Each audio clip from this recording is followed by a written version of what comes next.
Hello, and welcome back to the channel. It's Collected Creations. We're looking at the latest Imprint set, Flesh and Fantasy and Dead of Night, two anthology horror-esque films by, I believe, Universal. My golly, that's a beautiful picture on the back. So we'll start off. We got this nice glossy image. I don't know, I'm imagining that's from the second film, Dead of Night, because he's definitely in the first one, Flesh and Fantasy, which of course you have the title on the spine there, and the same, is that even upside down? It's always upside down. I don't know why I do that. It's reversed in the image, so if I go like that, then yay. That one obviously tells you the numbers. You've got number 395 and 396. You get some bottom details, and, you know, you get the same title on the top as well, and then on the back, you get this really nice image as well as some text there. But look at that image. That's worth taking the bloody card off for.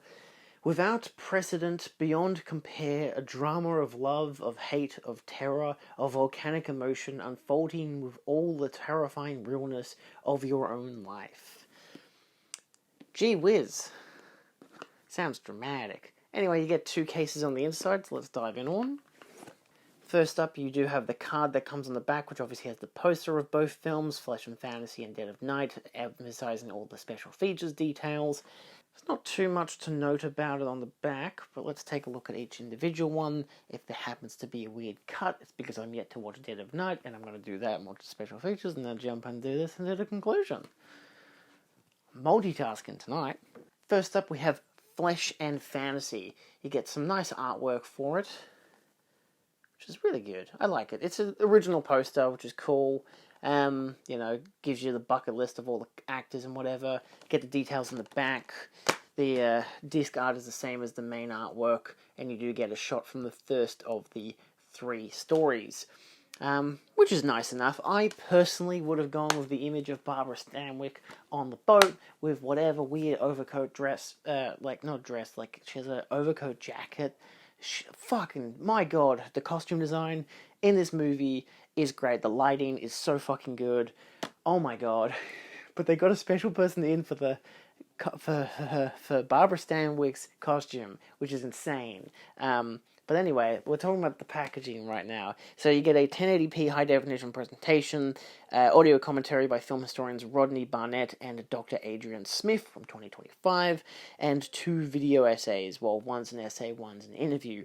Firstly, Fear and Fantasy, the thematic layers of Julian Duvier, really? Duvier, he's French. That's why Julian is spelt with an E, not an A. My name is spelt with an A. Anyway, Flesh and Fantasy, video essay by film scholar Joseph Dwyer, and Tales of Terror, Flesh and Fantasy, the horror anthology films. Interview with film critic John Towson, author of The Turn to Gruesomeness in American Horror Films 1931 to 1936. It is in 133:1, LPCM 2.0 mono, with English language and optional English hard of hearing subtitles. It's an hour and 33 minutes long. In terms of its video and audio, what have I written? Video-wise, it actually opens with a text saying that it is from the best surviving elements from the copyright holder, which is noteworthy because the picture does have a substantial amount of damage on the occasion. Realistically speaking, it has some nice textures, it has some nice, details, like grain is healthy, you can see everything really nicely. It's just one of those things where there's just going to be the occasional blemish, and this isn't just a random speck or two, this is some occasionally heavy shit. It doesn't dissuade, it doesn't make the image look awful. I wouldn't argue against watching this version because of it. Like, I actually thought it still looked really good despite its blemishes. Early on there is some constant flickering within the lighting, but then it kind of smooths itself out as it goes along. There's specks, hairlines occasionally come up. There's some on screen, some that are down below.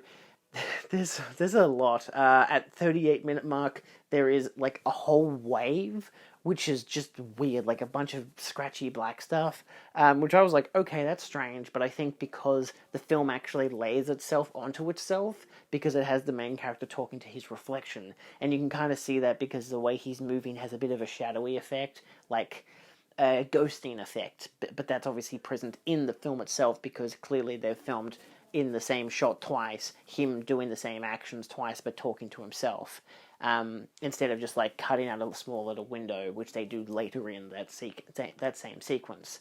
But for the majority of the film, I don't think that the transfer looks awful.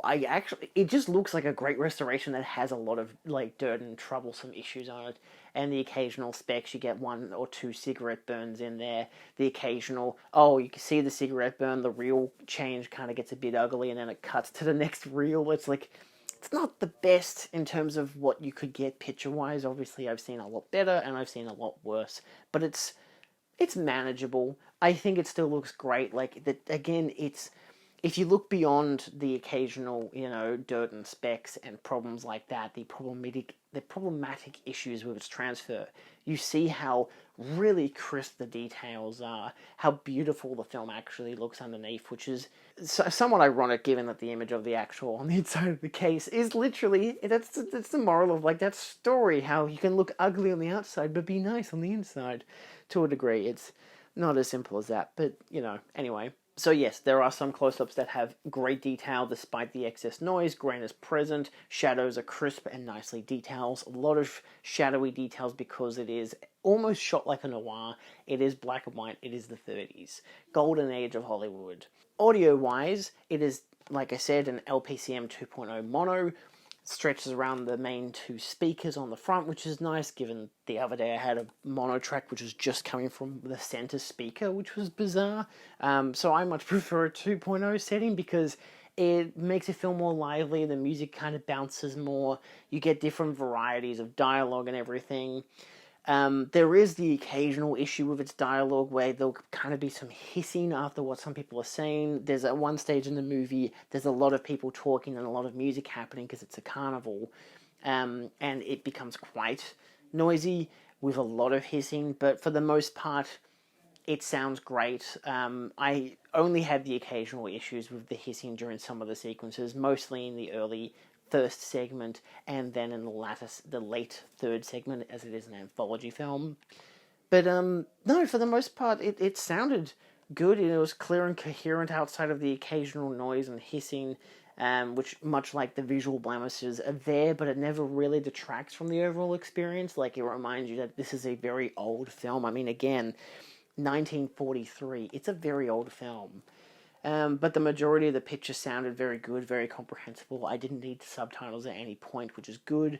So, yeah, I'll give it that. It sounds good. It looks fine again. The visuals could have been better if it was, cleaned up better, but again, because it's the best surviving elements, sometimes you can't put in the extra leg and arm to try to fix it all. But for the most part, I think it still looks really good. If you had this on a film print, I would be like having a fucking panic attack watching it, because it's a digital transfer. It's good. It's not going to burn up on me or anything, so hooray. Anyway, in terms of the special features, like I mentioned, it has the audio commentary, which I have not listened to because I have the whole other film I need to watch. But the video essay, which is 14 minutes long by Joseph Dwyer, details the context around the film and contrasts it to modern anthologies like The Twilight Zone. He then breaks down each story and its themes. I like how he also noted how the Oscar-nominated costume designer Edith Head was brought in specifically for Barbara Stanwyck, which is fucking obvious as shit when you look at her costume in contrast to everyone else in the whole movie. Like, everyone else has distinct costumes.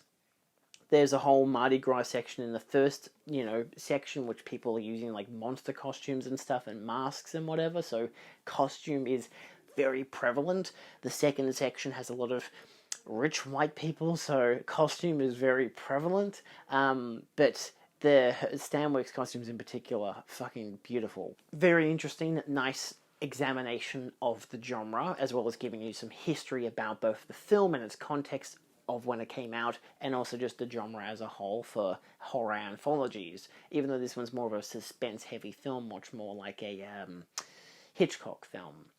And then there is Tales of Terror, which is the interview with John Towson, which is 8 minutes long, where he goes into what the horror anthology narratives entailed over time. As an overall for this one, a nice release, good special features. I'm very interested to listen to the commentary track, but I like the packaging, the artwork is nice. The video again, best surviving element, so you kind of realize where it has its problems, but you very easily can look deeper than that and see that it still looks really nice despite the blemishes. And the audio-wise, again, outside of the occasional hissing during some very loud conversational points, I had no issues with it, so it's good. It's a solid thing. So let's look at Dead of Night. Dead of Night is a 1945 film. This is actually directed by 4 different people, and based on a bunch of different short stories, including one by H.G. Wells. It's really interesting. You get some nice artwork for it. Again, the original artwork, which is always good. You know, your details on the back. You've got some artwork on the inside from one of the many short stories. It is a, hour and 43 minutes long. It's in 137.1, LPCM 2.0 mono, English language with optional English hard of hearing subtitles. You get a 1080p high definition restoration. This one doesn't have an opening title saying it's best surviving elements. This is a proper restoration. I don't know when it was done, but it does actually have a restoration comparison video which shows you like a whole pan and scan up and down, different shots of like different ways of how they would pause and zoom in. This line here was removed completely. You can actually see the person, all this kind of stuff. I'm like, oh, that explains a lot, which we'll get into. Audio commentary by film critic and historian Pamela Hutchinson. There's a lot of stuff on this disc. There's Short, Sharp Screams, Dead of Night in the British Anthology, which is an interview of author John Lewin Probert. Scoring the Night on George Auric and Dead of Night, interview with author Dr. David Huckvale. Remembering Dead of Night documentary, which is a documentary from 2014, plus the restoration comparison and some trailers. In terms of details as to what I thought of the picture and audio, I think its picture was a lot stronger, especially in contrast to Flesh and Fantasy. It was a clean print. It has occasional specks and dirt, occasional pops of blemishes, very rarely. Most of the time you don't even notice it. Close-up details look nice, shadow details look good for a black and white film. It seemed nice. It didn't seem overtly crisp, like in contrast to Flesh and Fantasy. I'm going to do a lot of contrast here, but it was a much better print and restoration than Flesh and Fantasy, but I do prefer Flesh and Fantasy's look and style in contrast to this. This one seemed a bit softer, but naturally, because that's just the way it was shot, seems a bit more natural and fluid, especially because you have different directors for the whole thing, so you get different visual styles. Audio-wise, like I said, LPCM 2.0 mono. It had a muted feel to it. Some scenes, some different stories had a different kind of audio to them. Some of them had a bit more canned, some of it sounded a bit more natural. The music sounded good. It was all, coherent and understandable. I did have to bump the audio up a notch, especially in contrast to Flesh and Fantasy. But it does have a bit of a dated feel. Some of the dialogue just the audio recording feels a bit cheaper, and I think that might be because it's actually an Amicus film, apparently.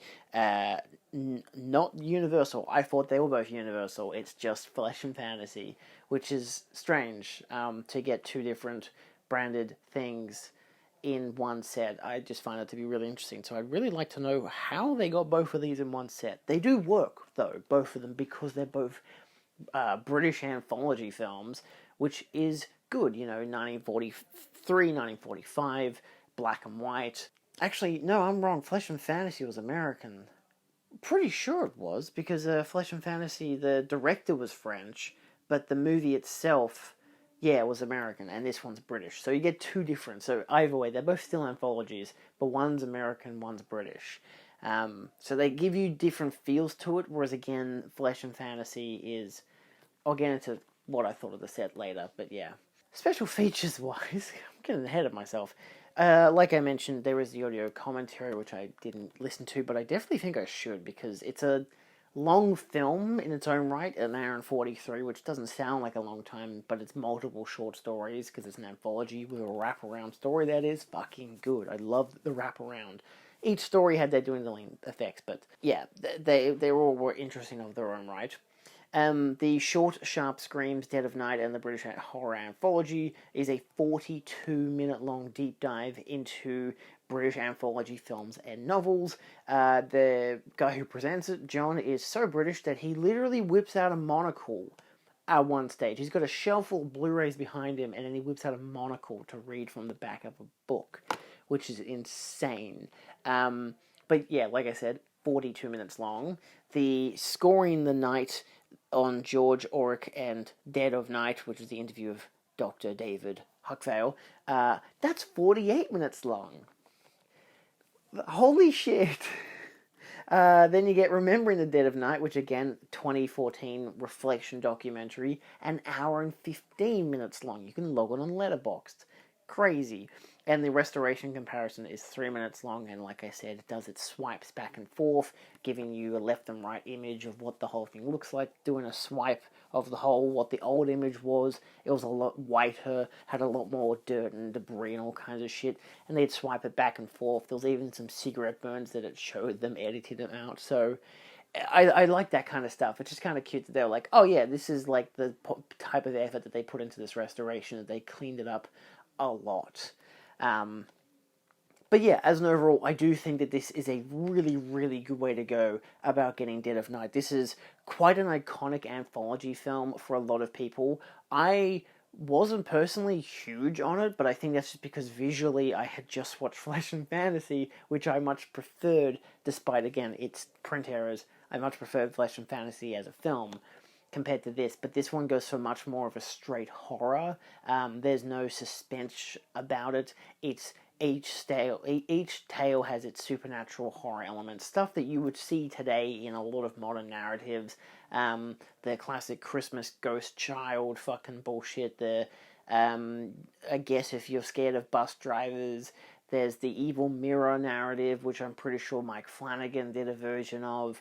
There's the ventriloquist dummy that may or may not be alive, which is iconic. All of them that are mostly claimed to be original to this film, but again, you watch that 42-minute long interview and he's like, oh yeah, no, most of these were not actually original. They were just claimed to be for this, including, and most infamously, the ventriloquist one. There's a golf story, which I was like, oh my god, it's like Challenges, but British and not gay. But there's a ghost in it because one of the guys just fucking walks into a lake and drowns. Love it, 10 out of 10.